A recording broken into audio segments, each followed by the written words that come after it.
Vamos conhecer um pouco a história da Irlanda?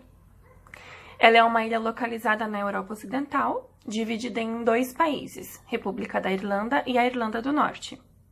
A República da Irlanda é um país independente e ocupa a maior parte da ilha situada a oeste da Grã-Bretanha. Divide-se em 4 províncias, 26 condados e sua capital é a cidade de Dublin. A história da Irlanda é rica em conflitos e muitos foram os acontecimentos de ordem ideológica e religiosa que determinaram os rumos do país. Segundo os dados históricos, a ilha teria sido ocupada pelo povo celta. Além da nova cultura, os celtas inseriram uma nova língua, que deu origem à língua gaélica. Durante séculos de domínio celta, a religião pagã foi cultuada na Irlanda, até que o missionário São Patrício começou a missão de evangelização. Aos poucos, a religião cristã se instalou na ilha. A Irlanda foi governada pelos vikings e anos depois ocorreu a invasão normanda. Os vikings foram expulsos e os irlandeses dominados. O domínio inglês durou 700 anos. Durante um longo período, a convivência entre irlandeses e ingleses foi pacífica, mas com a coroação de Henrique VIII na Inglaterra, começaram os conflitos devido à religião. Os irlandeses católicos não aceitaram a religião protestante imposta pela Inglaterra. Como retaliação, o direito dos irlandeses à posse das terras foi negado. A divisão religiosa se originou a partir desses acontecimentos. Os ingleses mantiveram o poder durante vários anos. A maioria católica no parlamento irlandês foi derrubada, aumentando o poder da Inglaterra nas decisões em relação à Irlanda. Jovens irlandeses se reuniram para tentar diminuir a influência britânica. Uma rebelião foi organizada por esses jovens, mas foram vencidos pelos ingleses. Uma praga assolou a Holanda. Toda a produção de batata, que era a base da alimentação do povo, foi destruída. O governo britânico, que ainda exercia controle comercial sobre a Irlanda, nada fez para auxiliá-los. Isso propiciou a imigração e a morte de milhares de irlandeses. 2 grupos nacionalistas declararam a República da Irlanda independente. A guerra civil se espalhou pelo país e os rebeldes foram derrotados. Houve um período que foi muito marcado pelo confronto do exército desses 2 países. No fim, foi assinado um tratado que deu independência à Irlanda, sendo dividida em Estado livre irlandês, de maioria católica, e a Irlanda do Norte, de maioria protestante. A República da Irlanda aprovou sua Constituição como independente e a Irlanda do Norte continuou a integrar o Reino Unido.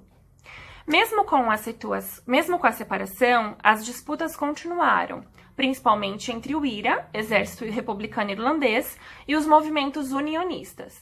O Acordo de Paz, também conhecido por Acordo de Sexta-feira Santa, só foi assinado pelos governos britânico e irlandês anos depois e apoiado pela maioria dos partidos políticos norte-irlandeses. Os irlandeses, eles são conhecidos por ser um povo muito simpático, muito alegre e muito receptivo. Isso os diferencia da maioria dos europeus. Eles, em sua cultura, trazem muita tradição celta e é cultivado de geração para geração, fazendo com que eles venham também ter bastante superstições, né? Bom, eles amam beber e geralmente eles vão aos pubs, que no país da Irlanda tem mais de 7.000. Esses pubs oferecem para eles diversas marcas de bebida. Outra paixão dos irlandeses é o esporte, em especial o rugby. Eles participam de campeonatos para ganharem títulos, sendo considerados um dos melhores do mundo. Não tem como falar da cultura da Irlanda sem citar a música, que está no sangue dos irlandeses. É uma das atividades mais admiradas por eles. Porém, o povo irlandês, ele se enche de orgulho das músicas celtas ouvidas nos pubs tradicionais, que propiciam a beber e a dançar. Praticamente, as músicas celtas, elas são tocadas em flautas, banjos e violinos, né? É curioso também citar que a harpa ela é um instrumento tradicional da Irlanda, né? E na ilha de Esmeralda é o berço dos ilustres mestres da literatura. A dança, ela também faz parte da cultura da Irlanda. Sua origem remete ao tempo dos druidas, as danças seculares dos antigos povos celtas. O movimento se assemelha a um sapateado americano, né? Essa arte, ela pode ser desenvolvida de uma forma solo ou em dupla. Bom, a culinária irlandesa, ela não é tão rica, porém tem um ingrediente que faz parte da história, da cultura, né, da Irlanda. E praticamente em todos os seus pratos leva, né, batata. Bom, um dos pratos mais clássicos da Irlanda é o Fish and Chips, que é um ensopado de carne com batata e o molho da cerveja Guinness, que é uma das cervejas também mais famosas e experimentadas da Irlanda. Dia 17 de março é comemorado lá na Irlanda o dia de St. Patrick's Day, que é a morte do santo patrono da Irlanda.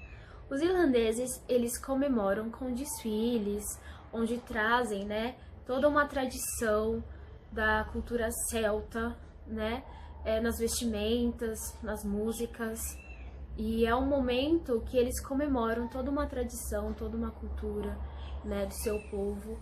E outros países também que trazem, né, essa tradição de imigração, né, também comemora, mas não é como na Irlanda, que eles fazem toda uma passeata, um desfile nas ruas.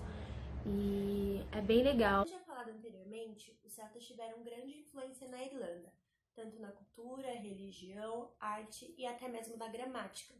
Então, para falar de gramática, a gente pode começar falando de um tempo verbal que é muito comentado no inglês, que seria o present perfect.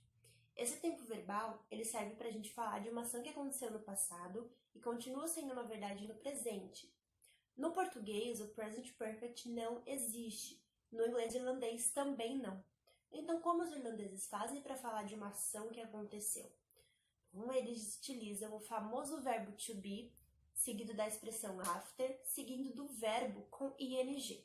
Então, ao invés de ouvirmos a expressão, a frase I won the game, nós ouviríamos I am after winning the game, que tem o mesmo sentido.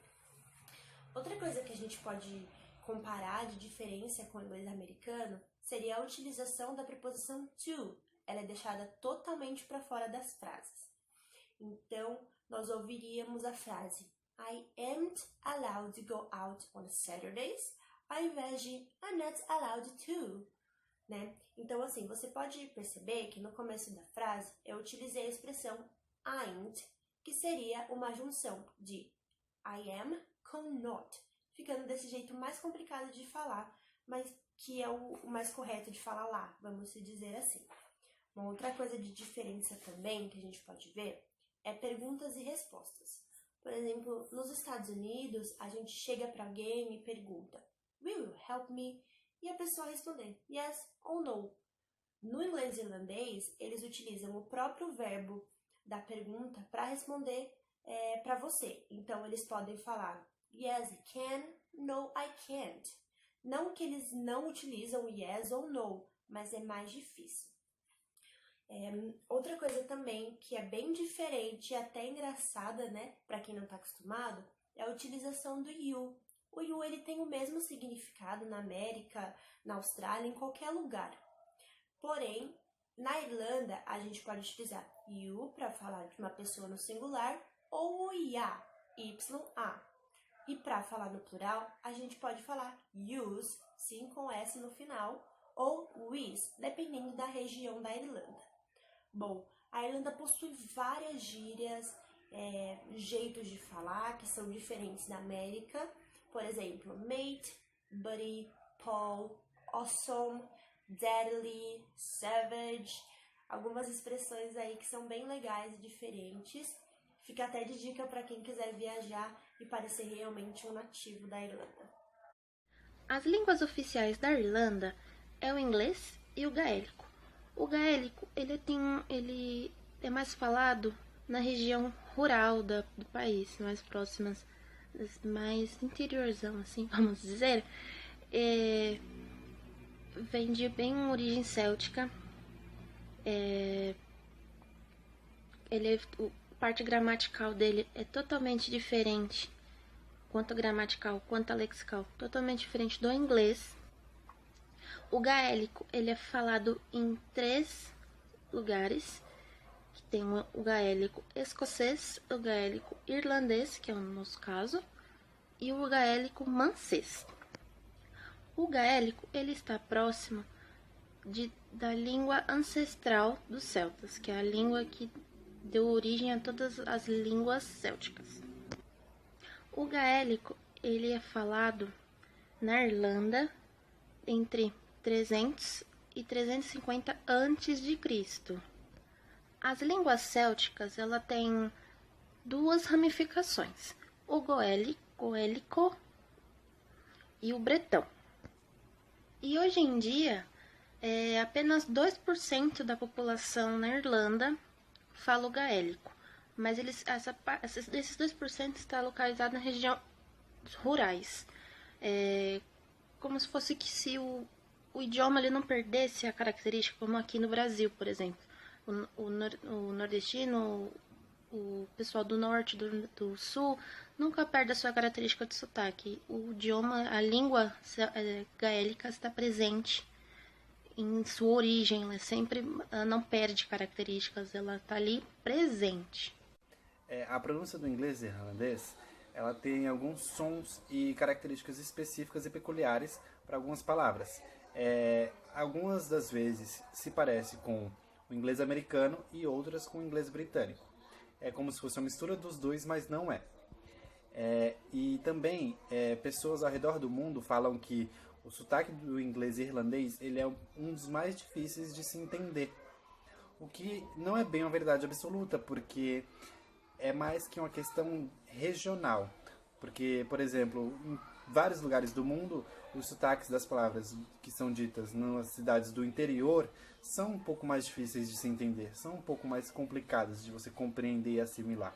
Isso acontece com várias línguas ao redor do mundo, na verdade, não só com o inglês e irlandês. Eu quis trazer aqui também alguns casos específicos. Por exemplo, o the T sound, que é o som do T.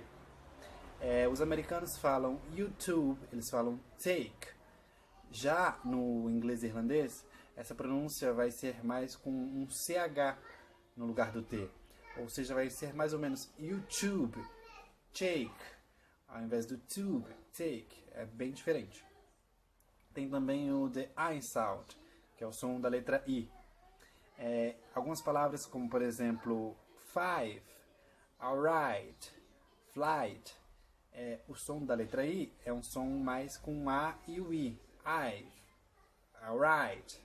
E já no inglês e irlandês, esse som vai ser mais ou menos com o O com acento agudo e o I. Por exemplo, oi. Aí ficaria five, alright, flight. É desse jeito que eles pronunciam. O que confunde às vezes. A pessoa, às vezes, se ela não estiver no contexto da história ou da frase, ela não vai conseguir entender. Por exemplo, a palavra flight. Eles pronunciam flight com um O, aí a pessoa muitas das vezes não consegue entender. Tem também o caso do the TH sound, que é o som do TH. Um dos sons mais temidos e mais difíceis no mundo inteiro. Algumas palavras como, por exemplo, this, that, eles pronunciam com um D, um som de D bem forte, bem puxado no lugar do TH. Aí ficaria this, that. E o caso do think também, que é diferente, aí vai ficar com um T bem forte. Think. Aí, por exemplo, I think this, I think that. Ficaria I think this, I think this, I think that. Essa é uma diferença bem grande. E é basicamente isso que eu queria ressaltar aqui na pronúncia do inglês e irlandês no sotaque. Eu gostaria de agradecer em nome do grupo a todos que puderam acompanhar até aqui. Muito obrigado por tudo e se cuidem. Até a próxima.